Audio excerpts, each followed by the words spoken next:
Shalom, this is the preposition video in which we'll talk about the difference between English and Hebrew prepositions, and I'll give you some examples of how prepositions work in Hebrew. First, in both English and in Hebrew, prepositions function very similarly, actually. In both languages, prepositions function in such a way as to define the relationship between words or between phrases in a sentence. The relationship that prepositions define is generally towards either the temporal relationship becomes defined by the preposition, or the spatial relationship between objects or people or words within a phrase are defined. So for instance, the prepositional phrase, before I was born. The preposition is before, and I was born is the rest of the prepositional phrase, defining the temporal relationship between some experience and my birth. That was a temporal relationship. The spatial relationship could be defined with the prepositional phrase, away from the candy, as in the sentence, back away from the candy. So the prepositional phrase is away from the candy. Now the way that a prepositional phrase is created in both English and in Hebrew is that you have the preposition, and then the words that follow it are the prepositional phrase, composed of both the object of the preposition, the very thing upon which the preposition is acting, and then also any modifiers that might go along with the object, either an adjective describing its size or color or whatever, or perhaps in the case of away from the candy, the definite article the is modifying candy, as not just any candy, but the specific candy. And so that's the same in English and Hebrew. Prepositions introduce prepositional phrases composed of objects of the preposition and any modifiers that might go along with it. The main difference between prepositions in English and prepositions in Hebrew is the way that they relate specifically to the words that surround them. And by relate, I mean attach. So certain words in Hebrew are composed by the attachment of multiple words to create a new word, a mega word, or actually what's often called a construct, a constructed word, or a binyan, which is binyan is related to the word for build. It's a building or a construction, and it's related, it's used, binyan is used to describe how verbs are created by sort of collecting words and letters to verbal roots. But almost all Hebrew words are built in the same way, by taking a variety of different words and adding them together. And so here, in the case of prepositions, inseparable prepositions are attached directly to a word. And there are two kinds of prepositions in Hebrew. There are separable prepositions and inseparable prepositions. Separable prepositions do not attach to most words. The only words that they attach to are suffixes, which are the object of the preposition. But in general, separable prepositions either can be attached or not. More often than not, are not attached, but they can go either way. Inseparable prepositions cannot exist unless they're attached. They're inseparable from the words that form a part of their prepositional phrase. And the content for this week's chapter is inseparable prepositions. So that's what I'll be focusing on for the rest of this video.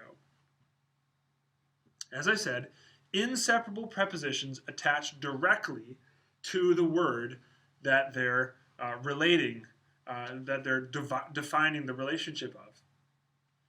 And there are three inseparable prepositions in Hebrew. Either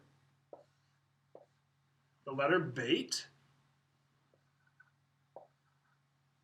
usually pointed with a shavah, or the letter lamed,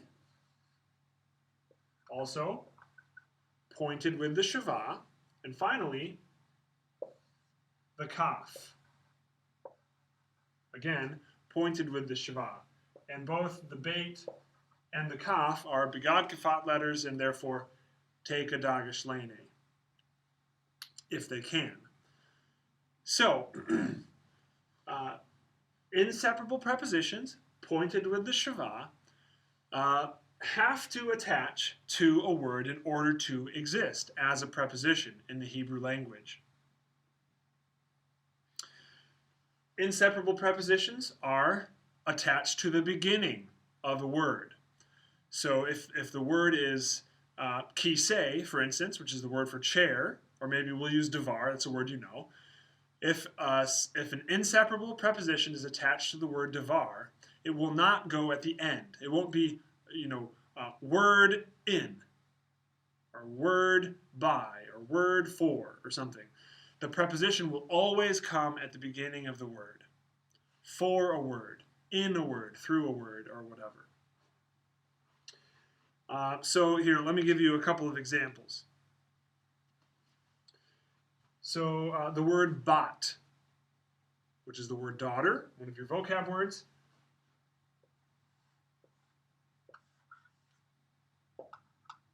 Is spelled this way.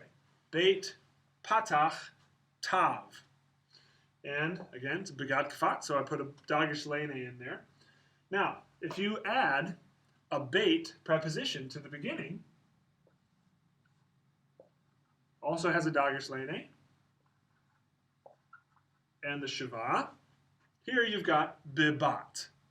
However, the rule of the dagesh lene requires that because it's following a vocal, an open syllable, which if you have a shavah at the beginning of a word, it's always vocalized. If it's the first vowel, it's always vocalized. So here we have to erase the dagesh lene, and we've got bivat, in a daughter, or by a daughter, or with a daughter, whatever. Or another example, if you've got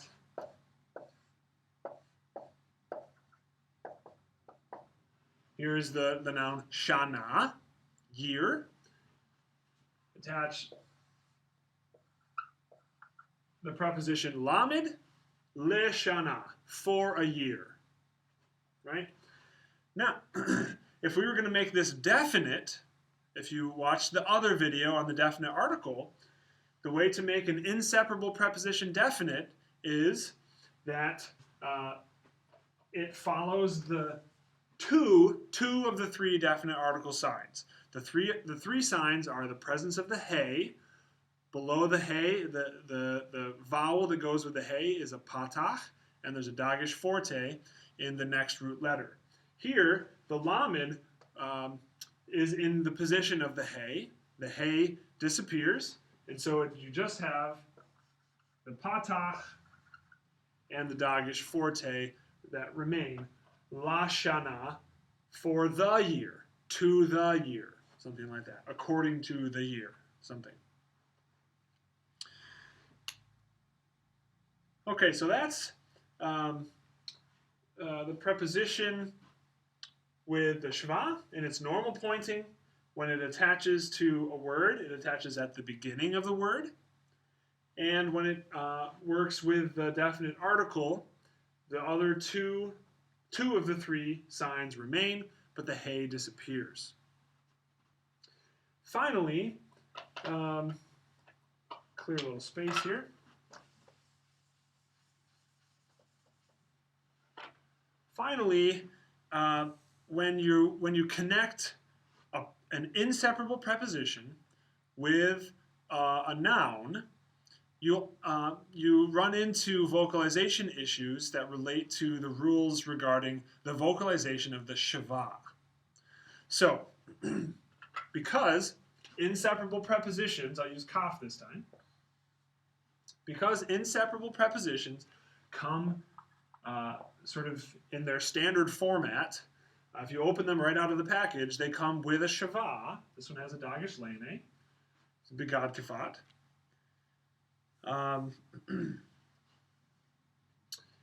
So it comes with a shava, and if it's attached to a noun that also begins with a shava, for instance, the vocab word berit,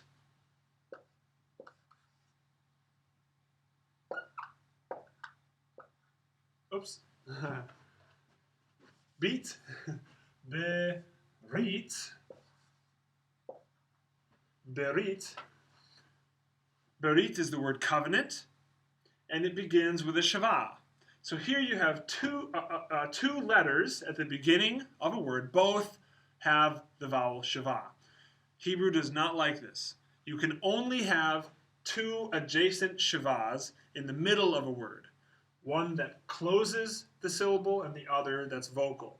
But you cannot have two shavas at the very beginning of a word. So what happens is that the first shava, which in this case would be the shava under the preposition, the first shava is expanded, actually, not reduced, is expanded or lengthened to a hirik, which is the short E class vowel.